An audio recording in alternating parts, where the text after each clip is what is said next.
dijaga, jangan sampai dikuasai orang lain,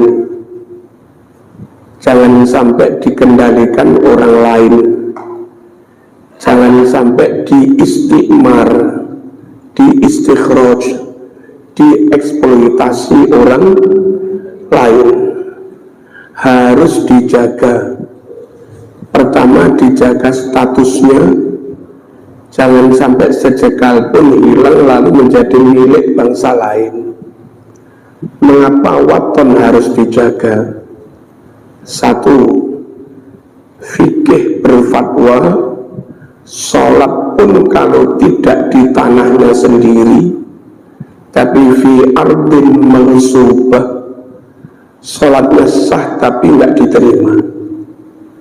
Negeri ini asal tetap menjadi milik bangsa Indonesia, maka saya sampean bangsa Indonesia, sholat di hutan Aceh, sholat di tanah sendiri, sholat nunut di bandara Bali, ya sholat di tanah bangsanya sendiri.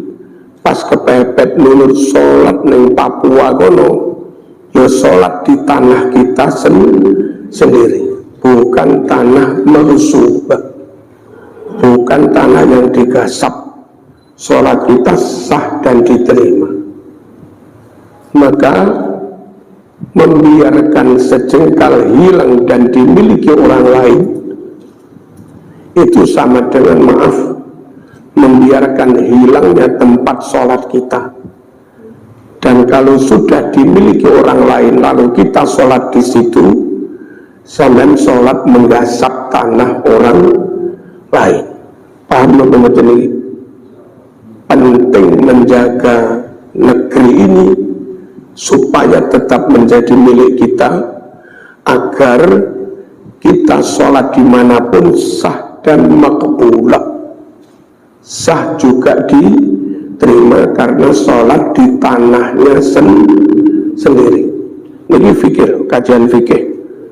Kalau saya buatan fikir, buatan NU. Kalau khawatir diarani itu NU. Paham betul ini? Hadis riwayat Imam Bukhari yang antara lain, man ahya ardun, ada yang man a'maro ardun, man ahya ardun mayyitatan fahuwa ahaqqu biha min ghairi. Siapa yang membabat wilayah tak bertuan, bumi mati itu ardul mawat, tanah belum ada pemiliknya. Siapa yang membabat lalu mendiami, membangun, menanami, memakmurkan satu wilayah yang tak bertuan, maka dia lebih berhak atas tanah itu dibanding orang lain. Ini hadis Bukhari. Dulu, entah berapa puluh ribu tahun yang lalu, ketika Jawa sik dadi alas blegedekan, durung ono menungsoni, Sumatera sik durung ono menungsoni, datanglah orang-orang yang kayak kita ini, nenek moyang kita, dengan ciri khas rapatnya gede awake, sedengan, kulitnya ireng nemen yora, putih yo ora, sedengan, irung melesak nemen yora, tapi bangir yo ora, sedengan. Datanglah beberapa orang seperti kita ini, lalu membabat, tinggal mendiami wilayah-wilayah ini. Siapa yang memiliki tanah Nusantara, sing babat, menurut hadisnya Kanjeng Nabi. Dan ketika yang babat itu meninggal, yang berhak memiliki anak cucunya ahli waris. Dan setelah ribuan tahun, anak cucu itu menjadi jutaan, lalu menghimpun diri menjadi suatu kekuatan bangsa dan negara, mendirikan negara, maka wilayah tanah air ini yang milik bangsa itu, ahli warisnya sang pembabat. Sampeyan nggak peduli tanah ini lalu dikuasai asing, kau biarkan. Sama dengan nggak ngergani hadise Kanjeng Nabi. Paham kan ini? Wong Mesir menyatakan Mesir tanah kami, kita monggo. Wong Afghanistan menyatakan wilayah Afghanistan milik bangsa kami Afghanistan, monggo. Wong Hadramaut, wong Tarim, wong Yaman mengatakan Tarim milik kami, monggo. Terus kebetulan entah dia ada keluarganya punya yayasan. Dalam laporan keuangan anggaran daerah itu NU sakmene gedene punya ratusan MI sanawiyah, paling setahun dapat hibah nggak sampai 1 miliar. Tapi satu yayasan yang milik mereka itu bermiliar-miliar. Ini loh, kalau kita biarkan mereka berkuasa, digerogoti, mbah-mbah kita memperjuangkan pakai nyawa dan darah, cek gampangnya zaman menyerahkannya kepada orang lain. Paham gak? Halo? Yang kira-kira bisa mengakses anggaran Pemda DKI Jakarta saat gubernurnya dari orang keturunan asing, keturunan asing yang masih terngiang-ngiang dengan negara asalnya. Indonesia ini nyuwun sewu, ada yang keturunan asing, 1-2 orang aslinya Filipina, ada 1-2 orang aslinya orang Thailand juga ada. Tapi orang-orang kayak begitu jadi Indonesia, ya sudah Indonesia. Di kami ada beberapa orang Cina, sudah jadi Indonesia. Yang masuk Islam ya sudah Islam Indonesia. Tak tanya, nggak pengen nyari family, ya nggak tahu kiai kami, nenek moyang kami dari mana juga nggak tahu. Kami ini ya sudah tahu, kami lahir di Indonesia, ya kami hidup berjuang di Indonesia. Ada Indonesia keturunan asing, tapi ya sudah benar-benar jadi Indonesia. Ada juga keturunan asing, tapi setiap hari membangga-banggakan nenek moyangnya. Ada apa enggak ngoten niku? Banyak.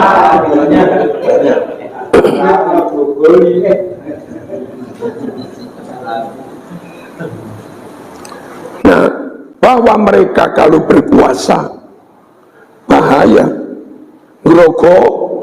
Grogoti dana negara diambil sebanyak-banyaknya untuk kelompok mereka, begitu loh. Di Pertamina begitu ada orang kelompok begitu menguasai, apalah kami nggak tahu, itu penggerogotannya katanya sampai sekian ratus T, dan entah sekarang lari kemana orang itu. Di Malang rumahnya paling dari kami 500 meter, itu menguasai izin tambang Malang, pasir besi. Sekarang berapa triliun dia miliki. sekali lagi, orang yang belum benar-benar kami bangsa Indonesia, berbangsa satu bangsa Indonesia, kami bangsa Indonesia, bertanah air satu tanah air Indonesia, kami bangsa Indonesia, berbahasa satu, kami bangsa Indonesia, punya cita rasa satu, cita rasa ini. Selagi belum begitu, ya mereka begitu. Coba Jakarta kan pernah kan dipimpin oleh orang keturunan asing, gubernur, ada NU, terus ada apa? 212. Apa? FPI. Pokok golongan yang ngono iku lah. Wa furu'ihim, dan cabang-cabangnya, wa muassasatihim, dan yayasan-yayasannya, itu dapat aliran dana dalam jumlah besar, benar-benar aji mumpung. Niku contoh kalau belum benar-benar nasionalis sejati, yang ngono kuwi bahaya. Paham apa lagi? Allahumma shalli ala sayyidina Muhammad.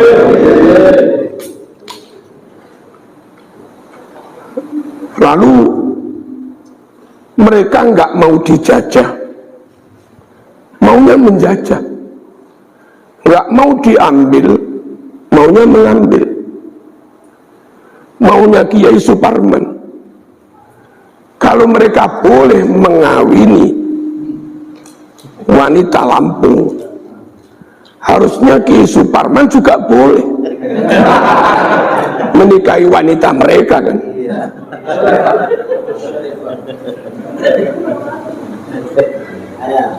Tapi mereka punya aturan fikih sendiri, yang entah dalilnya dari mana kami nggak tahu. Haram kata mereka, syarifah dinikahi ahwal, dinikahi ajam. Dan kalau sampai ada ahwal nikah dengan syarifah, dosa besar, sampai mati nggak akan diampuni, kecuali bisa mengembalikan.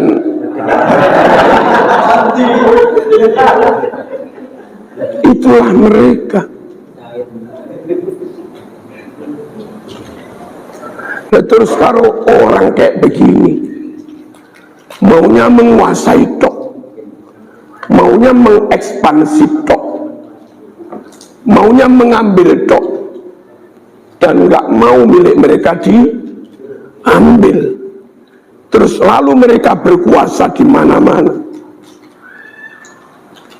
Bisa jadi Joko-Joko Jowo, Joko-Joko Lampung, itu akhirnya dapat yang second hand.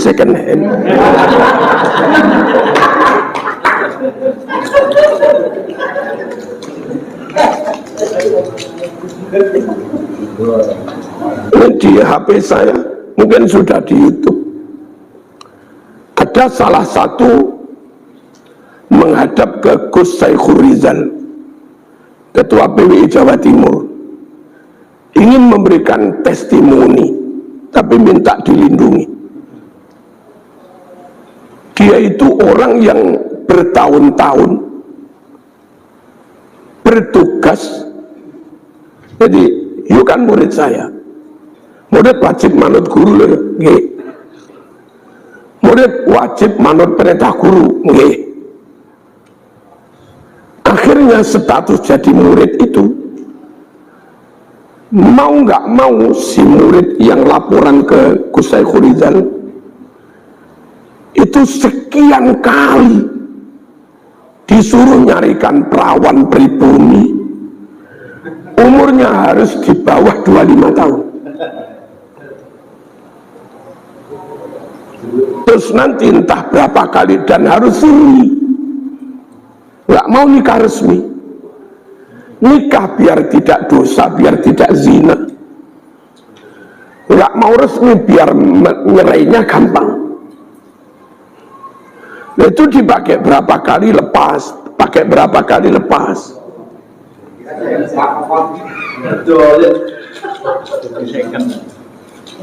Terus kalau hamil, katanya Gus Saikhul Rizal, itu suruh menggugurkan janin. Atau mungkin ada kaum pribumi yang mau menikahi setelah lahir.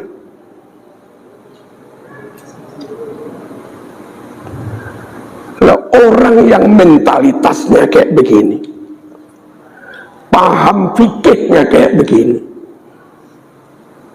akidahnya kayak begini, lalu tetap saja cinta ke nenek moyangnya, terus kita biarkan menguasai wilayah kita, kok ya bodoh amat gitu. Nek mboten ngerti bodoh kok goblok.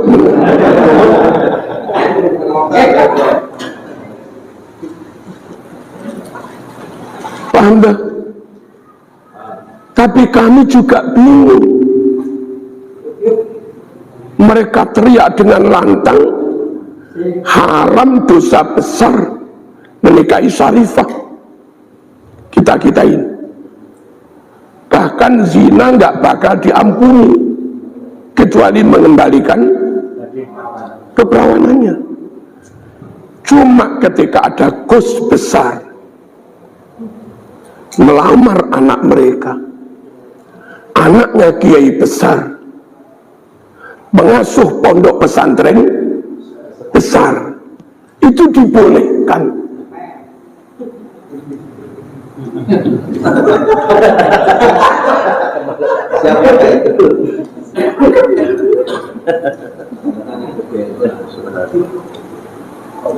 Saya khawatir nanti kalau 1-2 dari mereka teriak, "Nyun sewu, Gus dari pondok besar itu zina," gitu loh. Kok berani-beraninya Ahwal menikahi syarifah. Dan kalau ternyata dinikahi Ahwal, dinikahi orang ajam, tapi kalau orang top boleh, kalau Kiai Suparman nggak boleh, berarti itu bukan hukum syariah, berarti bukan hukum fikih, itu kepentingan, itu modus dibungkus dengan agama, misi tertentu dibalut dibungkus dengan fatwa agama, jenenge memperalat agama. Hati-hati kelakuannya koyo ngono kuwi. Kami lanjut. Allahumma shalli ala sayyidina Muhammad. Ada 1-2 alumni pondok kami kebetulan ngajar di yayasan lembaga milik mereka. Itu ketika alumni dari pondok kami itu ngajar, kadang dari mereka ada yang naik meja, benar-benar nggak mau kalau derajatnya di bawah guru yang ajam itu. Karena bagi mereka 1 orang dari kami yang paling bahlul, yang paling bodoh, yang paling ahli maksiat, lebih mulia daripada 70 kiai dan ulama. Nah, santri saya ngajar itu bukan ulama, bukan kiai, hanya ustadz. Dan mereka berkeyakinan 1 dari kami yang paling bodoh itu lebih mulia daripada 70 kiai. Akhirnya kadang diajarnya malah munggah meja. bangsa beginikah yang akan kau amanati nyekel negara. Sampeyan ikut dolim loh nek sampai rela menyerahkan negara kepada kelompok seperti ini yang kepingin Quran tak dalili Quran. Jadi zaman Quran nggak mau reken, lu yang reken dawe Habib Bahar. Ya siap-siap jadi murtad ae. Wala tarkanu ilal ladzina zalamu fatamassakumun nar. Rokana yarkanu rukunan fataha yaftahu futuhan, wazannya itu maknanya aqallul maili. Jangan kamu sedikit pun condong berwalak bolo kepada mereka-mereka yang dolim, termasuk merasa yang paling top. Melalui Kiai 70 kalah dengan mereka satu yang paling bodoh. Ini dolim. Harusnya orang bodoh menghormati ulama, ini malah ulama diposisikan di bawah orang bodoh. Kalau kayak begini kau dukung, ya fatamassakumun nar, kelak zaman juga tersentuh api neraka. Boten oleh. Monggo lah, ngeten iki lek enten muhibin kula seneng. Tapi monggo ngaji. Aja nesu-nesuan. Monggo ilmu, aja emosi. Sampeyan masuk surga lulus hisab bukan karena fanatikmu, bukan karena hamiyahmu, apalagi hamiyatul jahiliyatil ula. Masuk surga itu krono imane bener, hisab lulus krono imane bener, akidai bener, ilmune bener, amale ya bener, itu baru lulus. Allahumma shalli ala sayyidina Muhammad. Sekali lagi, jangan serahkan bumi ini kepada mereka. Perkara kita yang punya rumah asli milik kita, SHM milik kita, lalu mereka nunut niup neng tritis, monggo ngene. Oh jenenge nunut mas, tapi jangan biarkan masuk kamar ngawur.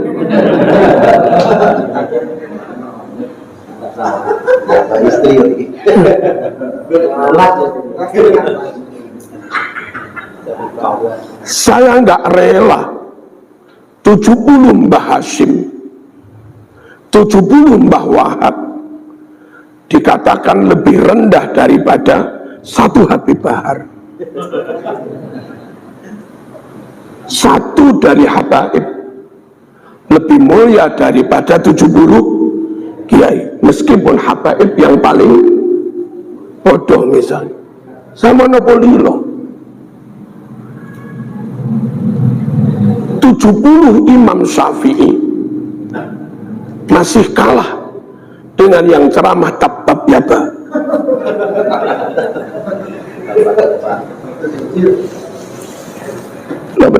Ceramah nomor HP kumunti. HP ini itu.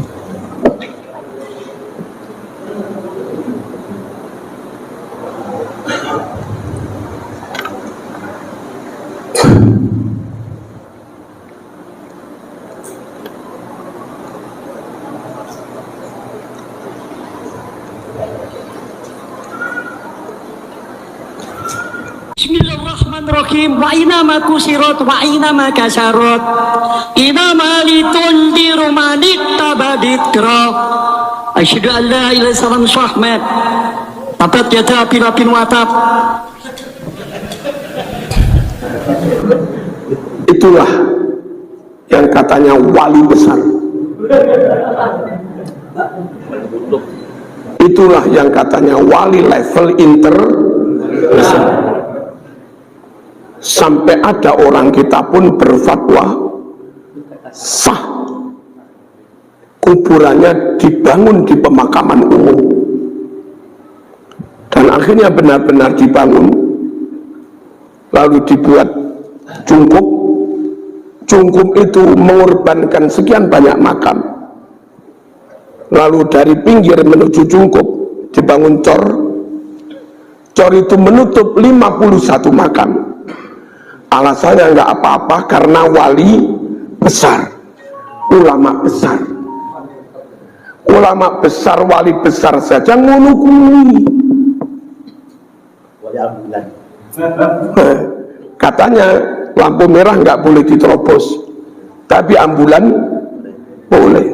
Bangun di pemakaman umum nggak boleh, tapi wali besar boleh katanya.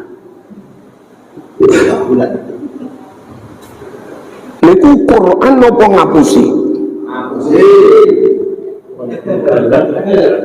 Karena nek koyo ngene mau arani luwih mulya daripada 70 Imam Syafi'i. Betapa bodohnya sampean, betapa pekoknya sampean.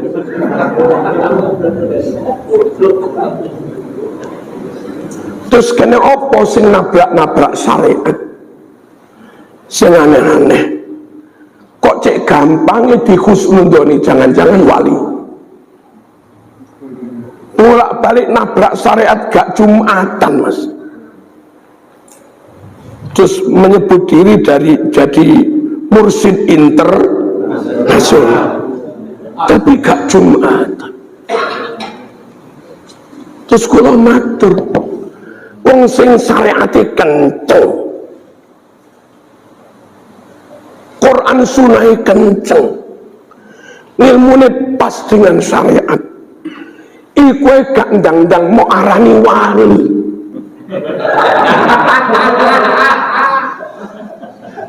Lah sing nabrak-nabrak syariat malah gampang mau arani. Memang thariqatul wusul ilal wilayah, jalan menuju kewalian harus nabrak syariat, harus bodoh, harus tanpa syariat, harus tanpa fikih. Baca di Muqaddimah Majmu' dawuh Imam Syafi'i, laulal fuqaha laulal ulama aulia lama kana hunaka waliyun. Kalau ulama-ulama semacam Syafi'i, Maliki, Hambali, Hanafi, Ibnu Qudamah, Al-Buwaiti, Abu Yusuf, saya Abu Yusuf, kalau ulama-ulama kini orang mau arani wali, sing ulama cocok syariatnya orang mau arani wali, maka nggak akan ada wali tanpa lewat jalur syariat. Sing kenceng syariatnya gak jadi wali. Tambah sing koyong ini malah jadi nemen-nemen bohong.